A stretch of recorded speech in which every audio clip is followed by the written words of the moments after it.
Il est 13 h à Abidjan, bonjour à tous. Voici les titres de l'actualité de ce jeudi 18 janvier. Déclaration des biens, nomination dans l'administration, décision de mettre fin au phénomène des marchés qui brûlent. 3 mesures prises par le gouvernement hier. On fera un tour d'horizon du Conseil des ministres d'hier, donc dans ce 13 h.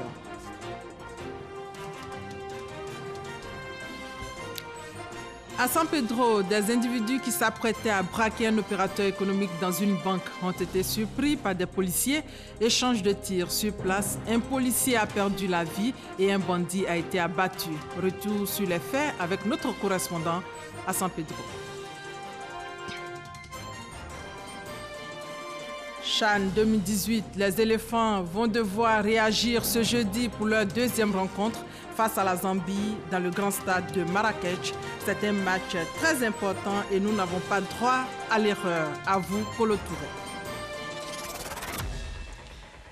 Bienvenue à tous. États généraux sur les incendies des marchés. En 15 ans, plus de 20 marchés brûlés en Côte d'Ivoire. Nomination également dans l'administration, notamment M. Yeo Adama Benoît, nommé directeur général de la Société ivoirienne de télédiffusion, et déclaration des biens sont entre autres décisions prises hier en Conseil des ministres. La synthèse avec Viviane Aimé. Au titre des mesures adoptées par le Conseil des ministres ce mercredi 17 janvier sous la présidence du chef de l'État, il y a la modification de l'ordonnance qui fait obligation depuis 2013 au Premier ministre, aux ministres, au président de l'Assemblée nationale ainsi qu'à l'ensemble des présidents d'institutions, aux élus, aux gouverneurs de déclarer leur patrimoine dans un délai fixé. Le président de la République étant, lui, déjà soumis à cette obligation par la loi. Le Conseil des ministres a décidé d'allonger la liste des personnalités assujetties à cette obligation. L'objectif ici, c'était de modifier la loi déjà, de façon à ce qu'elle s'adapte à notre Constitution. Puisque la loi précédente avait été prise en septembre 2013, donc avant la nouvelle Constitution. Et vous n'ignorez pas qu'en septembre 2013, il n'y avait pas encore de vice-président, par exemple. Cette ordonnance permet justement d'inclure le vice-président. Et puis, il y a certains métiers, membres du Conseil constitutionnel, les magistrats, etc., qui n'avaient pas été mentionnés clairement dans les textes précédents. Donc, tout cela vont être mis dans la liste, donc mise à jour. Mais tout ça démontre surtout la volonté de l'État de Côte d'Ivoire de renforcer la lutte contre la corruption. Si les professions de manutentionnaires portuaires et de consignataires maritimes dans les ports d'Abidjan et de San Pedro peuvent être en partie une alternative au chômage, le Conseil des ministres a affiché sa détermination à favoriser un large accès à ces professions aux nationaux ivoiriens. Cette présence se fera principalement à travers l'obligation désormais pour les entreprises concernées de détenir 75% d'actionnaires ivoiriens. Cela n'existait pas jusqu'à maintenant. Donc c'est clairement une nouveauté et cela va sans aucun doute permettre aux Ivoiriens d'être présents plus fortement dans ces métiers-là. Le Conseil a en outre rendu public les délibérations du comité chargé de l'examen des projets de nomination au poste de directeur dans l'administration douanière et à la direction générale du budget et des finances et au poste de directeur général de la Société ivoirienne de télédiffusion. Est nommé directeur général de la société d'État dénommée Société ivoirienne de télédiffusion, M. Yeo Adama Benoît. Le Conseil s'est penché aussi sur la situation des commerçants sinistrés suite aux incendies des marchés d'Abengourou et de Yamoussoukro. Et au regard de la récurrence des incendies de marchés, le Conseil envisage des mesures palliatives. Au total, 400 commerçants déclarés victimes ont été enregistrés à ce jour, 340 à Bangourou et une soixantaine à Yamoussoukro. Ces 2 incendies qui ont partiellement ravagé les marchés visités ont mis en relief un certain nombre de dysfonctionnements du système sécuritaire, notamment la défaillance des équipements de lutte contre les incendies et de secours sur ces marchés. Aussi, en vue de prévenir ce type de sinistre et d'y apporter des réponses durables, le Conseil a arrêté un certain nombre de mesures, dont l'organisation avec les services techniques publics compétents, de l'audit des principaux marchés de notre pays en vue d'identifier justement les risques réels d'insécurité et d'anticiper sur les mesures à prendre et sur les équipements à mettre en place pour réduire ces risques. Le Conseil a été informé de la participation du président de la République à la cérémonie d'investiture du nouveau président du Libéria, George Weah, le lundi 22 janvier à Monrovia. Le Conseil a aussi été informé de la cérémonie de présentation des vœux du Nouvel An de la presse au président de la République qui se déroulera le 25 janvier au Palais présidentiel. En économie, la Banque africaine de développement, BAD, a publié à Abidjan son rapport sur les perspectives économiques africaines de 2018.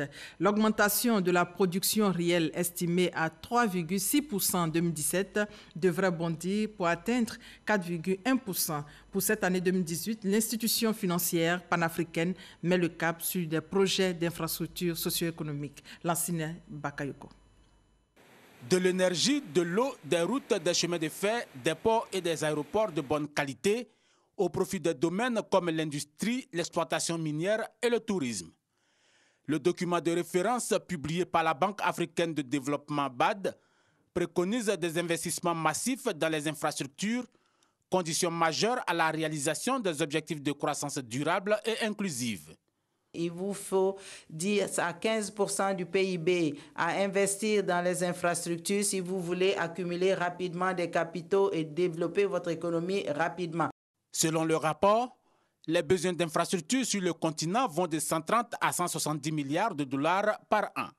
Des ressources très importantes, mais à la portée des Africains, au regard de la situation financière mondiale qui offre une série de possibilités au-delà des ressources nationales et de l'aide étrangère. Il s'agit d'optimiser l'épargne dormante et de mieux cibler les secteurs au meilleur rendement.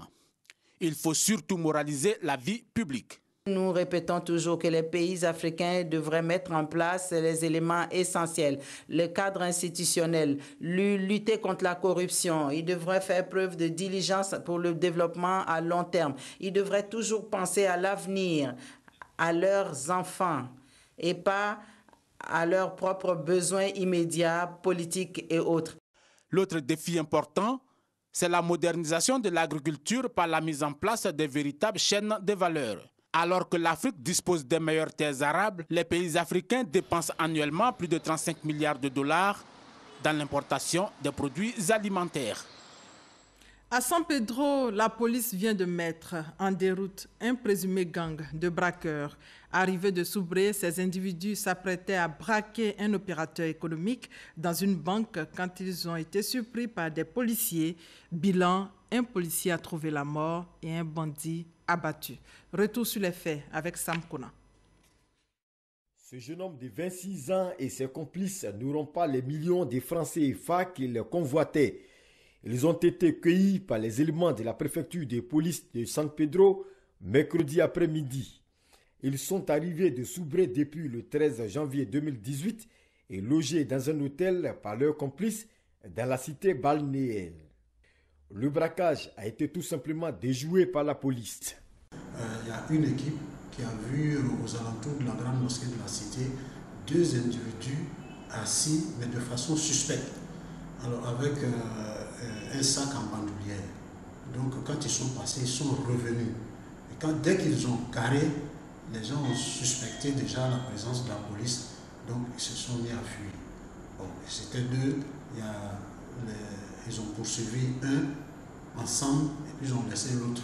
Maintenant que l'autre qui a échappé à la poursuite est revenu vers une des banques et un établissement financier pendant que des éléments également de la PJ étaient postés là.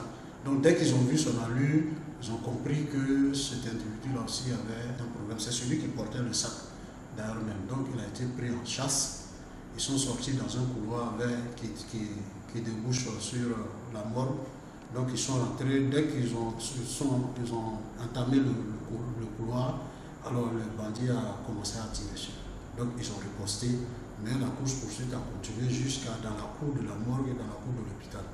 Donc le monsieur, il s'est retourné pour repartir vers le service ORL et puis transfusion sanguine pour remonter la clôture.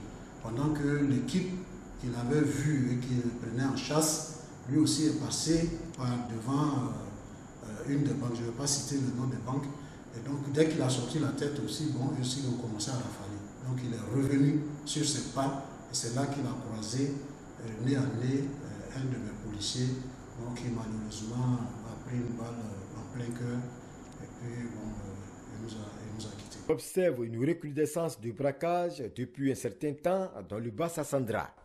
Et celui qui les a fait venir est un opérateur économique. C'est là qu'on va parler d'auto-vol. Parce que le système, on ne le maîtrise pas encore. Mais ce sont des opérateurs économiques qui ne sont pas de vrais financiers. Ils bénéficient des mandats pour aller faire des achats. Et donc, dès qu'ils ont le mandat qui viennent faire le retrait, c'est en ce moment-là qu'ils sont braqués. Et c'est justement un de leurs comme ça qui a fait venir. Aruna m'a appelé hier que je connais ses amis pour venir. Il dit non, que de me calmer, qu'il y a quelqu'un qui va lui envoyer l'argent. Maintenant, il va me donner l'argent, je suis parti. Je dis, il n'y a pas de problème. En même temps, il me donne le petit sac, que d'aller donner ça à le vieux. Avec quoi dans le petit sac? Il y avait Anne, ça. Avec? Il y avait Anne de la paix, qu'on appelle. Fils du temps. Il dit d'aller donner ça à le vieux. Pendant ce temps, on n'a pas encore descendu sur la moto d'abord. On voulait descendre sur la moto, en même temps, il va le vieux père. Ils sont arrivés. Ils ont commencé à tirer en même temps. Tout le monde était le premier à fumer laissé. Le ratissage a été mené toute la nuit. La police est sur les traces du troisième braqueur en fuite et de leurs complices. Ce constat, dans ce 13h, l'eau ne coule plus dans les robinets des ménages à Marabadiassa et pourtant elle est source de vie. En fait, les installations prévues pour 1000 personnes depuis les années 80 ne répondent plus aux besoins du moment. Les populations ont un seul vœu pour cette année 2018, raccorder leur localité aux installations de la SODECI et augmenter la capacité de l'électricité. Reportage Soro Corona, commentaire Kader Sogodogo. Fleuve abondamment, principale source d'approvisionnement en eau des ménages de la sous-préfecture de Marabadiassa depuis 2 semaines. En effet, l'eau, source de vie, ne coule plus dans les robinets de cette localité. Conséquence, parcourir plus de 3 km pour avoir accès à l'eau, peu importe la qualité. C'est vraiment difficile. Nous-mêmes, on puise d'abord au fleuve sur la tête avec des cuvettes. Et puis ceux qui ont des garçons aussi, avec des motos et des bidons. Et une fois à la maison, il faut qu'on fait chauffer d'abord, on ajoute un peu de javel avant de faire boire. Mais avec ça, il y a des enfants qui ont la diarrhée quand même. Cette pénurie d'eau dure depuis des années et s'accentue pendant la saison sèche. Marabadiassa ne bénéficie pas d'installations adéquates. Prévues pour 1000 personnes, les installations de l'ex-Sodefel ne répondent plus. Le forage actuellement est petit pour le village. La demande en eau est beaucoup élevée. Le raccordement de Marabadiassa au réseau de la SODECI, société de distribution d'eau en Côte d'Ivoire, reste la seule alternative. On souhaite être connecté sur le réseau de la SODECI pour finir avec ces pénuries d'eau. Ce manque d'eau récurrent a des répercussions négatives sur le rendement des fonctionnaires de la localité. Dans nos foyers, lorsqu'il n'y a pas l'eau, ça agit naturellement sur notre travail. Nous sommes souvent en retard, nos enfants à la maison comme les enfants que nous encadrons. Chaque fois quand ils viennent le soir en retard, lorsque tu leur poses la question, ils vont te dire que nous étions allés chercher de l'eau. Le sous-préfet, quant à lui, appelle à la mobilisation des filles et fils autour du développement de leur terroir commun. Les cadres, s'ils s'entendent bien, en tout cas, ils peuvent sortir de l'ornière leur localité. La pénurie d'eau n'est pas la seule équation à résoudre pour les populations de Marabadiassa. L'électricité s'est mêlée à la danse. Depuis 6 mois, la ville est confrontée à des coupures intempestives à partir de 18 h. Marabadiassa est sous-préfecture depuis 2012. Et comment régler définitivement le problème d'eau potable dans certains ménages en Côte d'Ivoire? Donc, le ministre des Infrastructures économiques veut une solution à cette préoccupation. Il s'est rendu lui-même dans les locaux de la SODECI, ici même à Abidjan, à Trècheville, pour échanger avec les responsables sur la question. Francis Boifo. Des solutions urgentes pour combler le besoin des populations en eau potable. Voilà ce qui a conduit le ministre des Infrastructures économiques au siège de la société de distribution d'eau de la Côte d'Ivoire, SODECI. Avec tous les investissements que le chef de l'État a fait, la production d'eau sur Abidjan est relativement suffisante pour les populations. Maintenant, c'est au niveau distribution, au niveau stockage, c'est-à-dire les châteaux d'eau.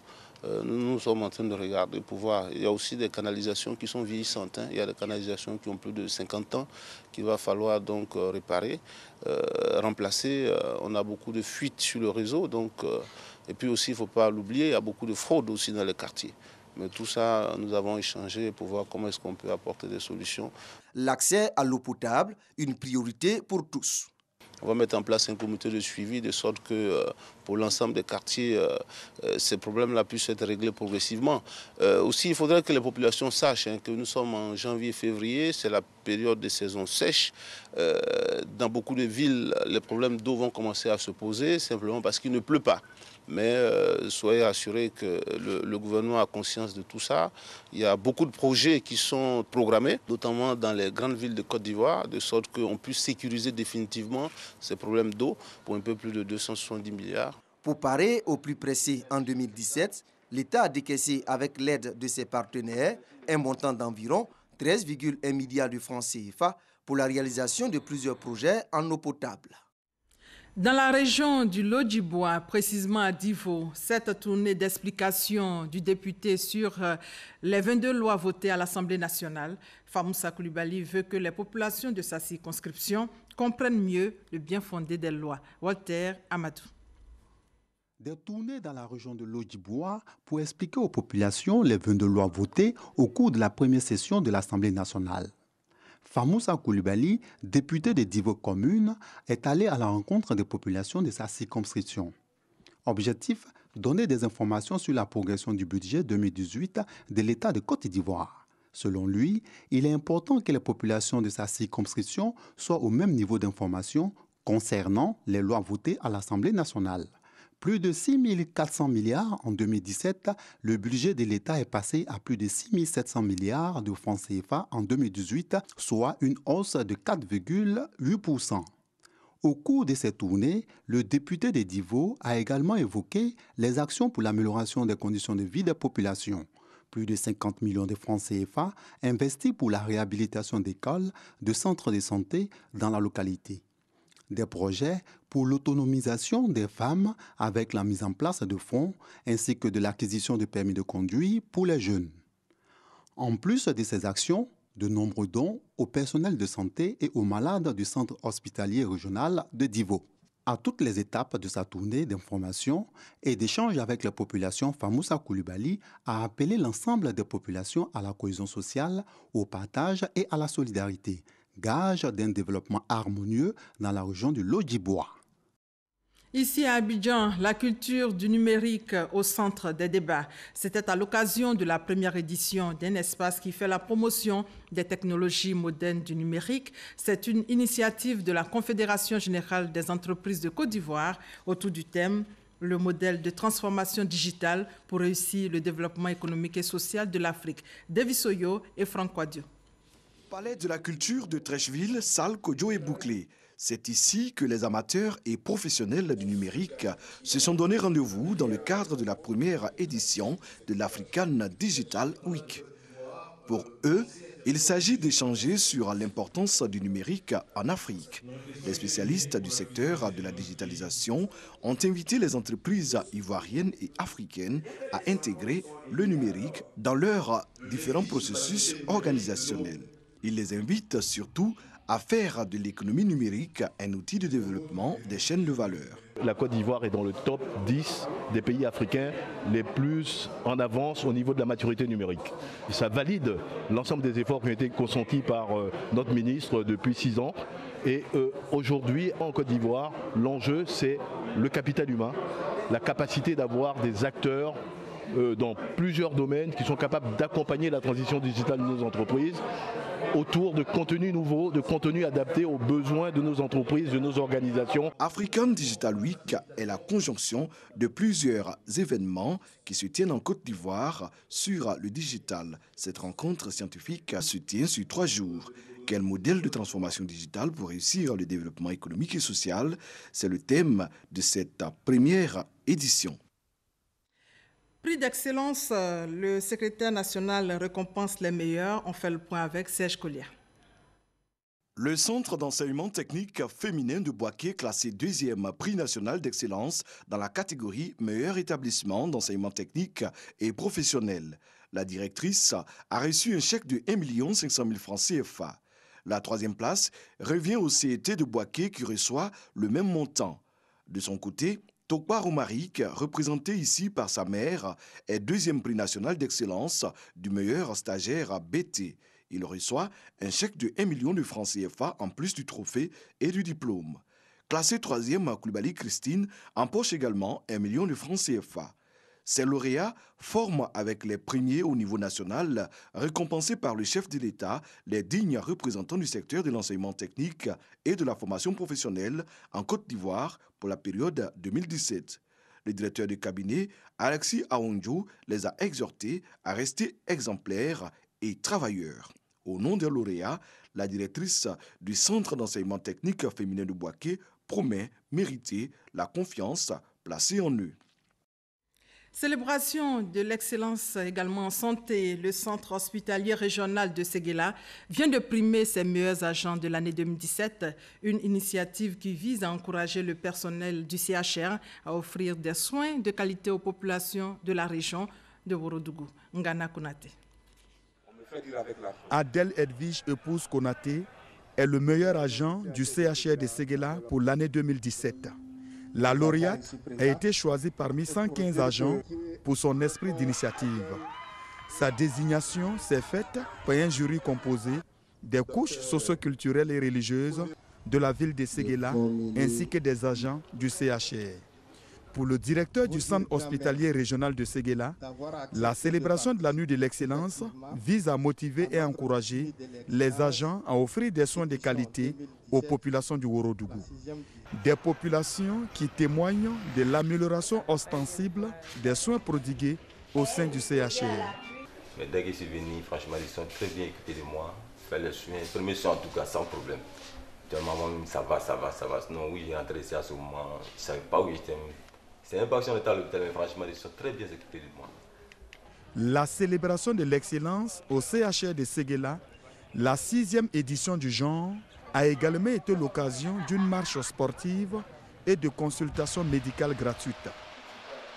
À Séguéla, Fekessédougou, la mairie a offert à la maternité Dominique Ouattara un important lot de matériel médical. C'est un geste pour soutenir les populations et la structure sanitaire pour l'administration de soins de qualité, nous dit Abou Sanogo. Le centre de santé Dominique Ouattara de Fekessédougou est désormais opérationnel. Du matériel biomédical pour achever l'équipement de cette infrastructure sanitaire a été réceptionné par le maire de la ville, Ouattara Blidia, Alain Yacinthe. Ce sont entre autres des lits d'hospitalisation, des PS-personnes, des tables d'accouchement et bien d'autres matériels capables d'assurer le meilleur fonctionnement de ce centre. Une occasion de célébration donc dans la cour de la mairie. Avec cet hôpital, le quartier Gare va beaucoup se développer. À la lutte que les femmes et les hommes ici avaient des difficultés pour arriver en ville, pour aller se faire soigner. Ce centre de santé a coûté 170 millions de francs CFA à la mairie de Fekessédougou. Pour le premier magistrat de la commune, recevoir ce plateau technique est un véritable soulagement. Un ouf de soulagement, particulièrement pour le quartier Gare, mais en même temps pour les villages environnants. D'un coût global de 10 millions de francs CFA, ce matériel biomédical est un don d'une société cotonnière de la localité. Tout cet ensemble rentre un peu dans la charte de notre maison mère qui stipule qu'il faut pouvoir faire un investissement vers le social. Le centre de santé Dominique Ouattara de Fekessédougou compte parmi les rares centres construits et entièrement équipés par une collectivité décentralisée en Côte d'Ivoire.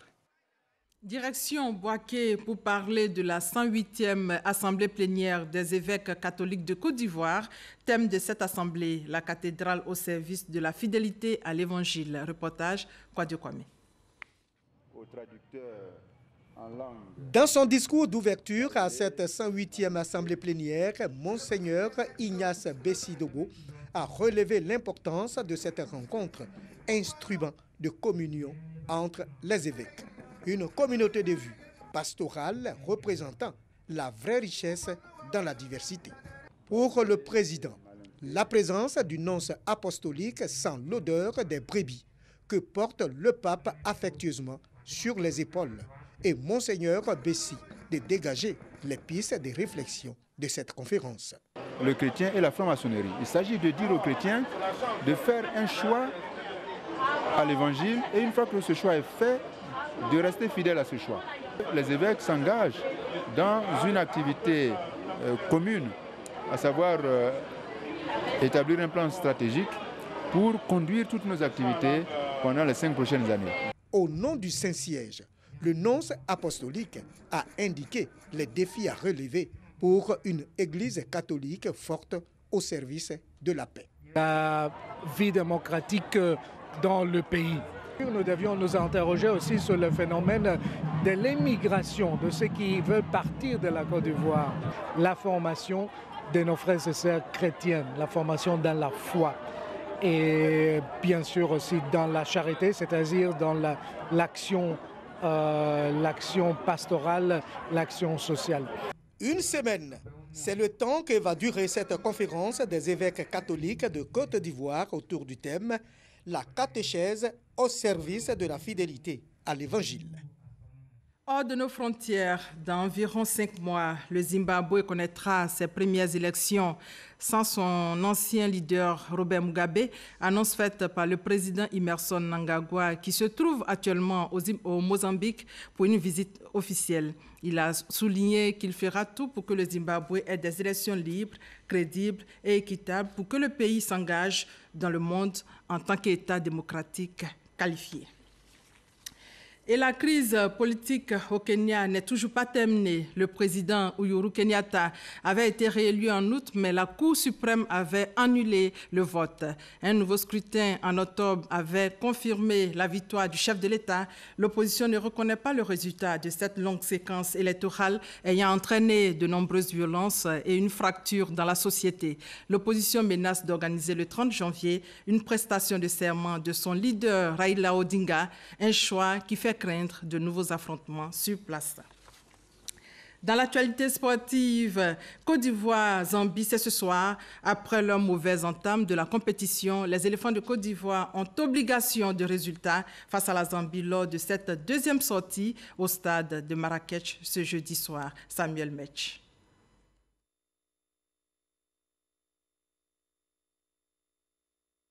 La rencontre éléphant de Côte d'Ivoire, Chipolopolo de Zambie, comptant pour la deuxième journée de la poule B, est capitale pour les éléphants. Un kit ou double pour nos pachydermes qui jusque-là ont 0 point au compteur contre 3 pour les Zambiens.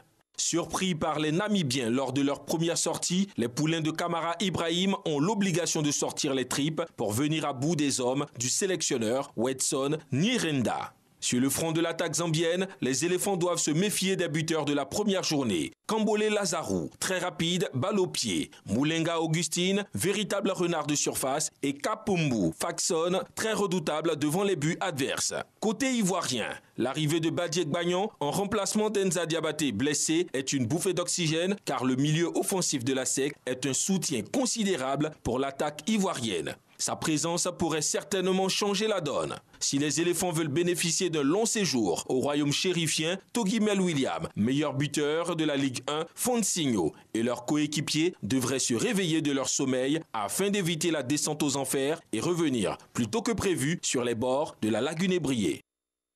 Voilà, CHAN 2018, Côte d'Ivoire, Zambie, 16h30. On se retrouve à 20h. Merci de votre fidélité.